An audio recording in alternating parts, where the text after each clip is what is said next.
কাকা, তুমি আমাকে 20 টাকা দিয়ে একটা চকলেট দিলে কেন? এখন তো আমার মা আমাকে খুব বকবে। মা তো বাড়িতে 10 টাকা ফেরত নিয়ে যেতে বলেছে। তুমি আমাকে 10 টাকা ফেরত দাও, আর 10 টাকার মধ্যে আমাকে ছোট্ট একটা চকলেট দাও। 20 টাকার নিচে কোনো চকলেট নেই। আমি তোকে টাকা ফেরত দিতে পারবো না। কাকা, তুমি আমাকে বাচ্চা পেয়ে এভাবে ঠকিয়ে দিলে। 10 টাকা নিয়ে এসেছিস চকলেট খেতে? 10 টাকা দামের কোনো চকলেট নেই দোকানে।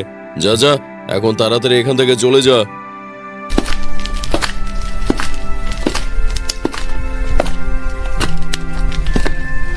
বাবা, তুমি আরিফের কাছ থেকে 10 টাকা বেশি নিলে কেন?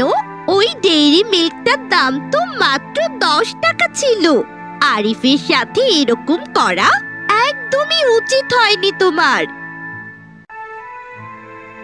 তুই এখন আমাকে কি উচিত আর কি অনুচিত এটা শেখাবি? যা বলছি এখান থেকে।